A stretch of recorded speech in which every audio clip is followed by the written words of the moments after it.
todos y bienvenidos a un nuevo vídeo de La cabeza de Eva. Hasta ahora había dedicado todos mis vídeos a una cosa que para mí era muy importante, que era intentar explicaros algunas características de los niños con altas capacidades, algunos problemas que pueden aparecer en el colegio, etcétera, etcétera, para intentar lograr que hubiera una detección precoz por parte de lo que son los padres, de los profesores y un tratamiento precoz de los posibles problemas que pueden aparecer.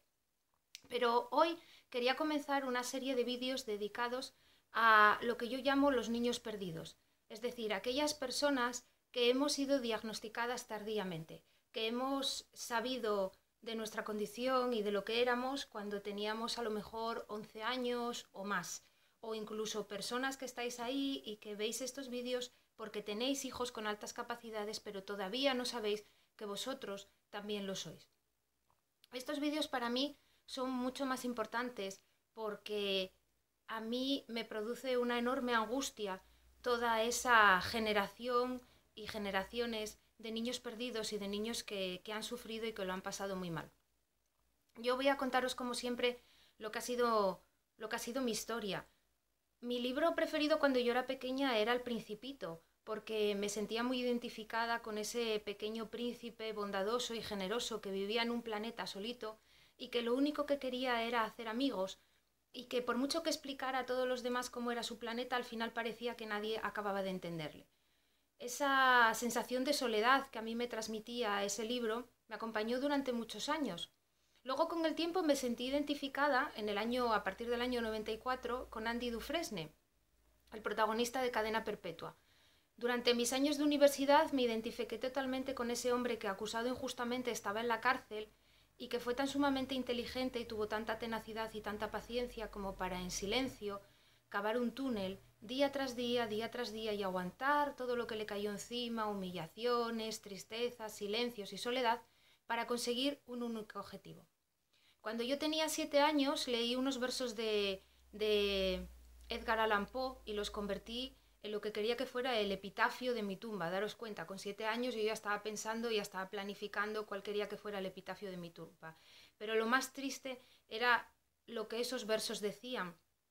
Esos versos decían, de sus mismas fuentes nunca bebí, mi corazón nada entre olas y lo que amo lo amo a solas. No debería compartirlos porque ahora probablemente a muchos os gustará este epitafio. Es broma.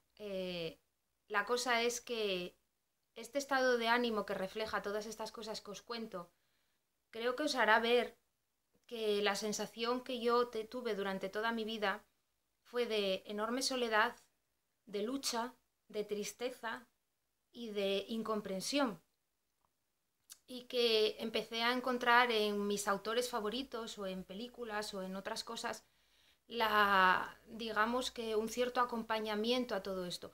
A mí, no sé si os lo he comentado, a mí me diagnosticaron tardíamente con 11 años, pero digamos que hasta los 16 que me rediagnosticaron en Estados Unidos, el diagnóstico no me sirvió para nada porque no hicieron nada por mí ni me dieron ningún tipo de sugerencia. Así que bueno, realmente saberlo en mi caso no sirvió para nada. La nuestra es una historia difícil porque es una historia de personas que quieren ser comprendidas y que quieren estar en el mundo y que además sienten una gran necesidad de estar con los demás porque somos personas que tenemos mucho dentro, en general tenemos mucha generosidad, en muchos momentos o muchas personas una gran capacidad de liderazgo, somos también personas con un extremado sentido de la justicia, por tanto a nosotros nos preocupan cosas que a los demás no les preocupan tanto, o sí les preocupan pero no las toman como suyas. Nosotros tomamos como nuestros pues la guerra de Afganistán, el problema de la guerra de los Balcanes o el señor que está mendigando en las calles y que pasa frío. Es decir, nosotros tenemos una mayor conciencia social, por mucho que a muchos les pese. Pero eso que a nosotros nos pasa y que a nosotros nos agobia, nadie más le agobia, por tanto no podemos compartirlo. Yo, si os digo la verdad, de lo que más he aprendido, una de las cosas que más he aprendido, os sorprenderá, será viendo el Gran Hermano, Big Brother, para los que no viváis al otro lado del charco. ¿Por qué? Porque fue la primera vez que a mí se me dio la oportunidad de ver cuál era realmente el comportamiento de los demás. Yo empecé a ver a través de una mirilla cuáles eran las cosas y cuáles eran los códigos de comportamiento del resto de personas. Y me llevé enormes sorpresas, pero también entendí por qué había cosas que a mí me habían sucedido y que yo había entendido mal o yo había sido mal interpretada. Así que, aunque os parezca una frivolidad, yo aprendí mucho con Gran Hermano. Una de las cosas que nosotros hacemos más es, nosotros somos personas muy, muy racionales y personas que necesitamos muchos datos y mucha precisión para entender las cosas, porque somos enormemente precisos. Por tanto, esto nos lleva a realizar muchas suposiciones erróneas sobre el comportamiento de los demás. Es decir, nosotros siempre pensamos que los demás actúan como nosotros actuaríamos y que actúan basados en la lógica y nunca descartamos otras posibles opciones. Por tanto, basados en esa asunción errónea, tomamos decisiones y tomamos determinaciones que a veces son excesivamente drásticas y en muchos casos equivocadas. Nuestro viaje empieza en el colegio. Empieza en el colegio cuando somos pequeños y no entendemos qué hacemos allí, porque papá y mamá nos han dicho que allí vamos a aprender, pero nosotros no aprendemos nada de lo que nosotros creemos que queremos aprender. Pintamos, coloreamos y cantamos, pero nada de eso nos sirve. Y en cuanto a nuestros compañeros, la mayoría de las veces nos sentimos muy incomprendidos y no entendemos ni los códigos ni las claves. Yo os pongo un ejemplo. Cuando la profesora en mi clase preguntaba algo y yo me sabía muchas veces la respuesta, por no decir todas, pero yo veía que nadie contestaba. Así que yo pensaba, bueno, si nadie contesta, es que no hay que contestar por algún motivo extraño. Así que asumí que no había que contestar y no contestaba. Y luego me enfadaba muchísimo cuando de repente una niña a la que yo consideraba el triple de tonta que yo, contestaba y encima contestaba mal. Y a mí eso me enfadaba un montón. Y yo me decía, ¿pero por qué no contesté? Y cuando volvía a suceder el caso y veía que nadie contestaba, otra vez volvía a pensar que era que no había que contestar. También me pasaba cuando la profesora salía de clase.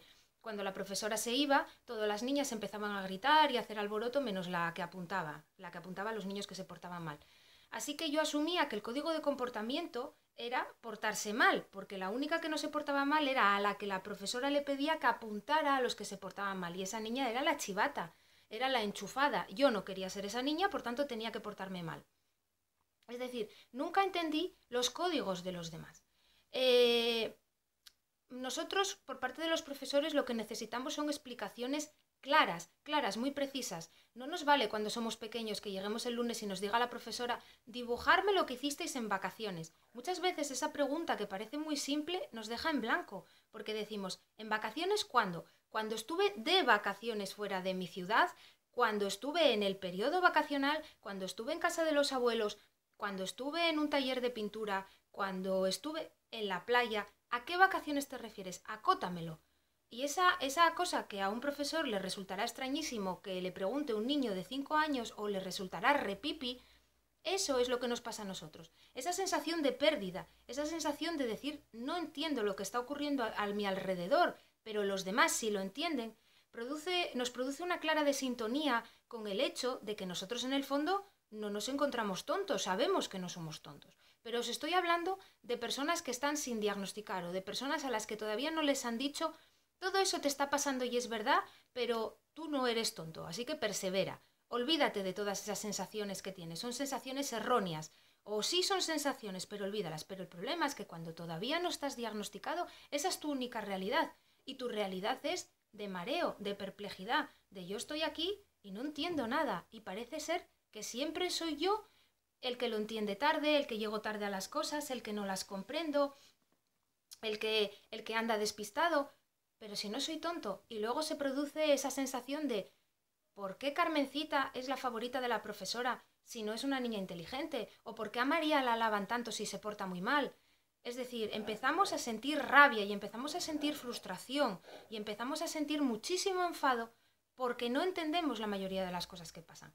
Y esto no mejora cuando avanzamos, porque cuando avanzamos, a medida que aprendemos más, lo que pretendemos es que los profesores aprecien nuestra sabiduría, o que nuestros compañeros aprecien que escribimos poesía desde los 5 años, o que sabemos más que nadie de la cultura etrusca, o que nos encantan los egipcios, pero nadie lo aprecia. Nadie quiere compartir eso con nosotros, a nadie parece importarle. Y luego, cuando nosotros demostramos en clase lo que sabemos o cuando nos apasionamos con un tema, lo que produce es o risa por parte de nuestros compañeros, o hilaridad, o molestia por parte del profesor. Entonces, al final pueden suceder dos cosas: o nos descarrilamos y acabamos perdiendo la vía del colegio, incluso suspendemos, nos va mal. Por ejemplo, a mí me fue muy mal durante los años de universidad, yo tardé muchísimos años en terminar mi carrera, de hecho empecé a trabajar antes de terminarla y acabé terminándola años después. Es decir, nos descarrilamos o nos convertimos en personas disruptivas, en personas que decimos, vosotros me estáis fastidiando, espera, ahora os voy a fastidiar yo, que además tengo una cabeza bastante preparada para fastidiaros. Y entonces nos convertimos en personas molestas, en personas que interrumpen, en personas que siempre quieren hablar o que hablan más de la cuenta o que gritan. Es decir, todo esto nos ocurre. Y luego llega el silencio. Llega el silencio. En los años de adolescencia, en muchos momentos, llega ese silencio en el que decimos, me voy a meter en la cama y no quiero volver a salir. ¿Para qué? No hay nada para mí. A nadie le importa la guerra de Afganistán ni el mendigo de la calle, nadie quiere escucharme hablar de los egipcios, en el colegio no aprendo nada, no hago amigos, yo no quiero salir y hacer botellón, por supuesto no quiero drogarme, yo no me divierto así, yo me divierto con otras cosas, pero estoy solo, nadie lo quiere compartir conmigo. Entonces, si no hay nada en el mundo para mí y yo no veo la salida, porque yo el mundo no lo entiendo y el mundo no me entiende a mí, me voy a meter en la cama y no voy a salir. Y eso es muy triste y es muy angustioso. Pero el mundo en muchas ocasiones no nos entiende. No entiende que cuando somos pequeños tenemos mucha capacidad de liderazgo y por tanto para nosotros es natural organizar los juegos. ¿Por qué? Porque tenemos más imaginación, más creatividad. Somos muy buenos a la hora de organizar. Y como nosotros somos personas lógicas, sin ánimo de hacer de menos a los demás, porque realmente los malos sentimientos es raro que aniden en nosotros, nosotros lo que decimos es, si yo organizo mejor, voy a organizarlo, porque vosotros no sabéis y así terminamos primero. Y vamos a hacer un juego muchísimo más chulo. Pero ¿qué interpretan los demás? Los demás empiezan a decir que eres un mandón, que eres una persona que siempre quiere organizarlo todo, y al final no quieren jugar contigo. Tampoco están bien vistas tus emociones desbordantes. Esta cosa que nosotros tenemos de que vivimos las cosas con esta intensidad tan enorme que hace que a veces nos pongamos a llorar. Yo hace 2 días tuve una reunión que para mí fue enormemente difícil y en mitad de la reunión, para mi vergüenza, me puse a llorar, pero sobre todo porque no quería haber llorado por lo que lloré, porque el sentimiento que yo tenía era otro. Y sentí mucha vergüenza de mí misma, pero exploté, no lo pude evitar. Y yo tengo la edad que tengo y no pude evitarlo. Entonces imaginaros cuando eres pequeño y todo eso está desbordado dentro de ti. Imaginaros cuando todo eso ocurre en la adolescencia, cuando las hormonas están revueltas, cuando ya todos los niños normales sienten que son diferentes al resto y que el grano solo lo tienen ellos y que lo que les ocurre a ellos solo les ocurre a ellos. Aunarle a todo eso ese sentimiento que ya viaja con nosotros desde que tenemos 3, 4 años, incluso desde la guardería, de que somos diferentes, de que somos más grandes que lo que nos rodea. Y luego ya el tercer engaño llega cuando termina la adolescencia y te dicen aquello de ahora tienes que elegir.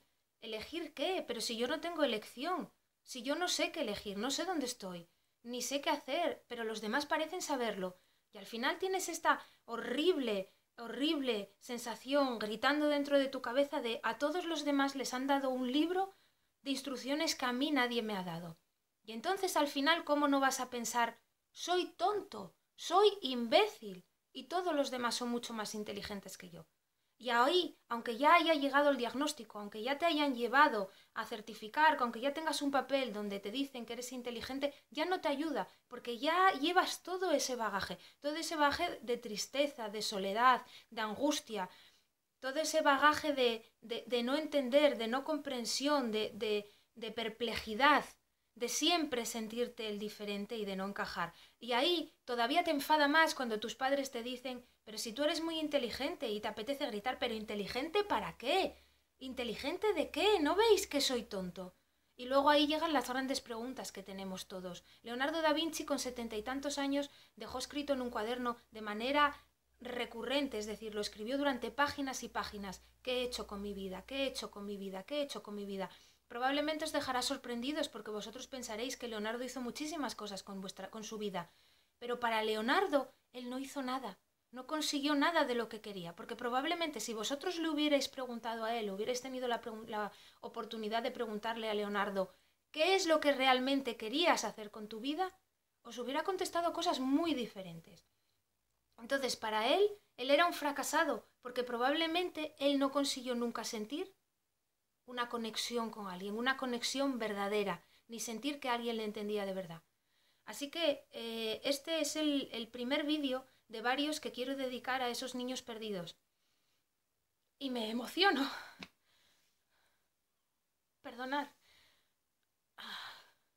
Me emociono porque yo fui uno de esos niños perdidos. Pero yo quiero deciros que hay esperanza, que nosotros somos Andy Dufresne y que tenemos que estar enfocados y tenemos que saber dónde cavar el túnel y cavarlo. Y yo a lo largo de estos vídeos os voy a ir hablando de que es posible cavar ese túnel y que es posible encontrar la salida y que es posible encontrar un camino y que el mundo es nuestro. Hay lugar en el mundo para nosotros y hay lugar en el mundo para estar bien y para ser feliz y que sobre todo los niños que están diagnosticados desde que son pequeños y niños con los que sus padres estáis trabajando desde que sois pequeños se van a ahorrar mucho de todo esto. De verdad que sí, y a lo mejor con 7 y con 8 años van a estar perfectamente encarrilados y aunque tengan sensación de diferencia y en muchos momentos sean diferentes y aunque haya momentos en que tengáis que oír de una niña de 6 años como yo he oído en muchas ocasiones, mamá me siento sola y se os rompa el corazón, vosotros tenéis que saber que tiene solución. Y os voy a ir dando algunas soluciones para las personas como nosotros. Pero hoy quiero terminar el vídeo, aunque me haya emocionado, perdonar porque, como os acabo de decir, nosotros vivimos todo con muchísima intensidad. Y eso no es malo, es bellísimo. Y eso es lo que tenemos que entender, que hay que ser muy valiente para expresar emoción y que hay que ser muy valiente para dejar que salga y que hay que ser muy valiente para llorar y que hay que ser muy valiente para enfrentarse a la vida sintiéndolo todo con la piel o sintiéndolo todo sin piel y sintiéndolo todo en carne viva. Y que esa valentía que tenemos, esa valentía dará fruto. Y os quería decir, aquellos que veáis esto y que tengáis 17, 16 años y os sintáis en este momento de vuestra vida que lo único que queréis hacer es meteros en la cama e hibernar, que no lo hagáis.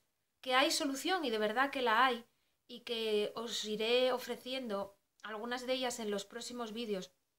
Pero sobre todo os quería decir que lo primero que tenéis que hacer es salir de la cama, sacar vuestro culo de la cama y poneros una rutina muy clara de vida. Enfocaros. Es decir, el orden mental lo vamos a conseguir a través del orden físico y del orden vital. Y en ese camino, en el que sí, no os voy a mentir, vais a estar solos, vais a encontrar a mucha gente. Yo estoy en el mundo y como yo hay muchísimas otras personas. Y estamos en el mundo. Y no estáis perdidos. Así que bueno, hoy quiero terminar mi vídeo así. Gracias por escucharme y gracias por compartir mi emoción.